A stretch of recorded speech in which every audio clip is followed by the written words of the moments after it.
ভালো কাজগুলোর মধ্য দিয়ে অতিবাহিত করেছে, দুনিয়া আখেরাতের চিন্তা করেছে, তারাই সেদিন সফলকাম হবে। অফুরন্ত এক জান্নাত, নাজাতের স্থান, যেখানে রয়েছে অনাবিল সুখ, শান্তি, চিরশান্তির জান্নাতের উদ্যান।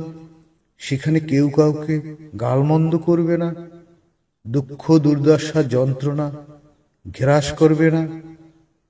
এমনই এক সৌন্দর্যমণ্ডিত স্থান, তার দু চোখ, পৃথিবীর দু চোখ যে কর্ণ, পৃথিবীর এত সৌন্দর্যমণ্ডিত স্থানগুলো যা মানুষ দেখে আবেগ আপ্লুপ্ত হয়, অনুভূতিতে নাড়া দেয়, এমনই সৌন্দর্যমণ্ডিত মহান রব্বুল আলামিনের স্থান রয়েছে পৃথিবীর বুকে, যা দেখলে মন প্রাণ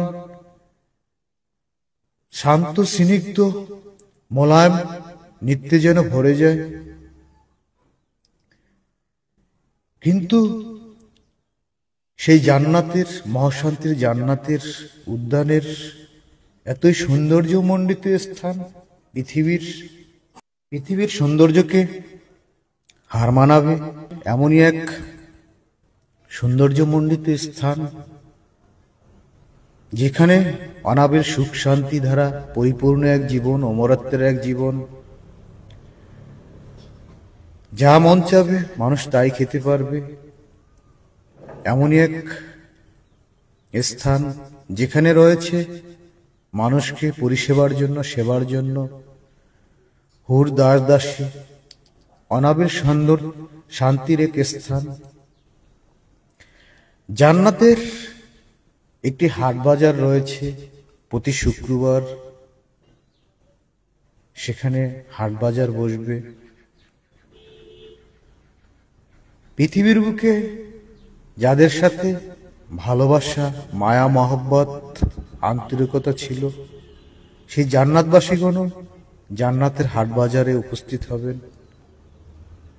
অনাবিল এক সুরময় স্থান পরিণত হবে, পত্রপল্লব, পাক পাখালি সবকিছু যেন নেচে গিয়ে অবিরাম এক সৌন্দর্য মণ্ডিত এক সুরেলা পরিবেশ তৈরি হবে। মানুষের সৌন্দর্য যেন সেই জান্নাতের হাট বাজারে অনাবিল সৌন্দর্য ফুটিয়ে তুলবে মহান রব্বুল আলামিন। যখন মানুষ তার নিজ জান্নাতের স্থানে ফিরে যাবে, জান্নাতের হুরপুরীরাও যেন গান গেয়ে তাদের আমন্ত্রণ জানাবে, এমনই এক সৌন্দর্য যেন ফুটে উঠবে জান্নাতবাসীদের মাঝে। নিয়ামত, অফুরন্ত নিয়ামত, কল্পনাতীত এক নিয়ামত, অমরত্বের এক জীবন, অমরত্বের এক সময়, যে সময় কখনো দুঃখে কাটবে না, কষ্টে কাটবে না, যন্ত্রণায় কাটবে না। অনাবিল শান্তিময় একটি স্থান মহান রব্বুল আলামিন প্রতিটা অনুগত বাধ্যগত তার বান্দাদের জন্য তৈরি করে রেখেছেন।